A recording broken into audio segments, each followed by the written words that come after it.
Hola, bienvenidos al segundo video del curso de Circuitos Eléctricos 2. En este presente video vamos a analizar lo que es la corriente alterna.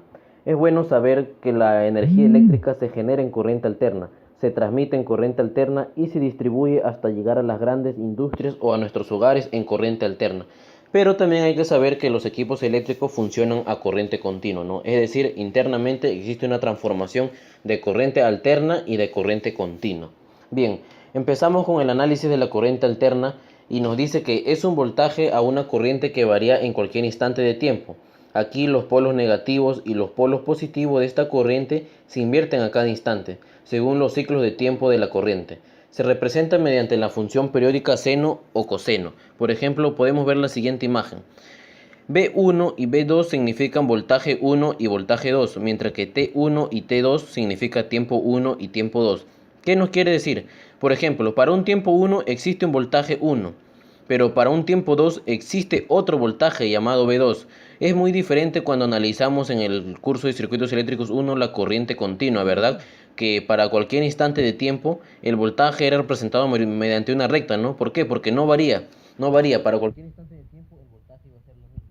En este caso la corriente es diferente, ¿no? Para cualquier instante de tiempo, pues el voltaje va a ser diferente, ¿no? Algunos va a ser positivo, otros van a ser negativo, ¿no? Bien, también nos dice que la corriente alterna se denomina a la corriente eléctrica en la que la magnitud y el sentido varían cíclicamente, ¿no? Esta corriente fue descubierta por el inventor, ingeniero mecánico electricista y a la vez físico Nicolás Tesla, ¿no? Recuerdo que en el curso pasado de Circuitos Eléctricos 1 yo le había recomendado en YouTube que busquen un documental llamado La Guerra de las Corrientes, ¿no? En donde se explicaba todo lo acerca de la corriente alterna y la corriente continua, ¿no? Que al final se veía quién había ganado esa guerra.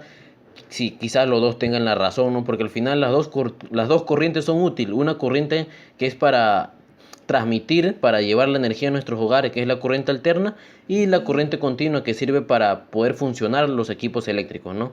Bien, ahora vamos a pasar a explicar el tema de la función excitatriz sinusoidal, ¿no? Por ejemplo, vemos la siguiente imagen. Vamos a primero a explicar, por ejemplo, acá vemos tanto la función dos voltajes, ¿no? Este voltaje 1 y voltaje 2, ¿no? En que su representación va a ser Bm por el seno de Wt. ¿Qué significa W? W es la frecuencia angular, que es igual a 2pi por la frecuencia. Ustedes saben cuál es la frecuencia en nuestro país, Perú, viene a ser lo que es 60 Hz, ¿no? Por ejemplo, en Europa usan a veces la frecuencia 50 Hz, ¿no? En nuestro país es 60 Hz. Y tenemos acá, por ejemplo, otro voltaje, ¿no? Que es Be por el seno de Wt, pero ahora le suma un ángulo, ¿no? Este es el ángulo que se refiere al argumento, ¿no? Al desfase, que es como le llamamos, ¿no? Otro que debemos analizar es, por ejemplo, acá dice T. T significa el periodo o el ciclo, ¿no? El tiempo en que va a durar toda la trayectoria de una corriente, ¿no? Por ejemplo, acá también vamos a tener el voltaje Bm, significa amplitud o valor máximo de la onda, ¿no? Esta es la amplitud desde acá, desde el eje X hacia el negativo, amplitud o voltaje de la onda. Y de aquí también hacia arriba, amplitud o voltaje máxima de la onda, tanto para el positivo y negativo. Acá al máximo positivo le vamos a llamar valor pico. Acá también valor pico. Entonces, ¿cuál sería el voltaje desde el valor pico negativo hasta el valor pico positivo? Lo vamos a representar como valor de pico a pico, ¿no? Y más o menos para la altura de esta acá vamos a tener los voltajes eficaces. ¿Qué nos quiere decir esto? Por ejemplo, cuando nosotros medimos voltaje, tensión con un instrumento, con un equipo de medición, todos los equipos nos van a medir lo que son los voltajes eficaces, ¿no? Bien, aquí donde, como ya les expliqué, Bm es la amplitud o valor máximo de la onda y Bef es el valor eficaz de la onda, ¿no? Entonces, en conclusión, ¿qué vamos a tener? Vamos a tener que el voltaje en el tiempo, como habíamos analizado en el curso de circuitos eléctricos 1, el voltaje en el tiempo, es igual al voltaje de la amplitud máxima de la onda por el seno de Wt, que es la frecuencia angular por el tiempo, o sea, el tiempo en que se demora esta longitud en recorrer, más el desfase, no más el argumento. Hay que recordar que Wt más teta es el argumento, ¿ya? Es el tiempo en que se va a demorar en que la longitud de onda va a recorrer de un lado a otro, ¿no? Y la fórmula para el voltaje eficaz es igual al voltaje máximo entre raíz de 2, ¿no? Es por eso que tenemos los voltajes eficaces, ¿no? Dados en valores RMS. Por ejemplo, cuando por ejemplo con una pinza amperimétrica hallamos la tensión, ese valor es un voltaje eficaz. ¿Cómo hallamos el voltaje máximo? Simplemente multiplicamos ese valor por raíz de 2 y ya vamos a obtener el voltaje máximo, ¿no? Que vamos a tener en el voltaje pico del eje positivo, ¿no? Porque el voltaje pico del eje negativo va a ser un voltaje mínimo, ¿no? Bien, aquí vamos a tener que, como hubiese explicado, Wt más el θ es el argumento, W es la frecuencia angular que está dada igual a 2pi por la frecuencia. Yo le dije que la frecuencia en nuestro país es 60 Hz, ¿no? F, que es la frecuencia de la red, ¿no? F, que está en ciclo por segundo. Y T es el periodo, ¿no? O es el tiempo, ¿no?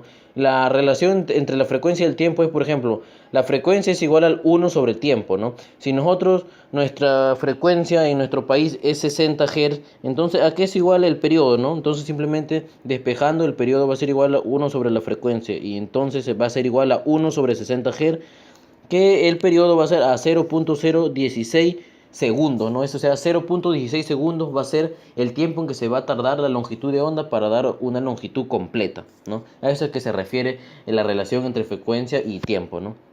Bien, amigos, el tema ha sido hasta aquí, pero quisiera mostrarle algo más, ¿no? Para que ustedes vayan ya conociendo lo que se va a hallar el curso, ¿no? Dice, en el curso de circuitos eléctricos 1 dimos a conocer los elementos pasivos de un circuito, tanto como la resistencia, los inductores, los capacitores, ¿verdad? Cuyo elemento fue estudiado por separado. Pero para este curso vamos a analizar todos estos elementos en el dominio de la frecuencia, ya que en el curso anterior fue en el dominio del tiempo, pero no como separados, sino como un conjunto, que a la vez el conjunto de estos elementos va a ser llamado una impedancia. ¿Esto qué nos quiere decir?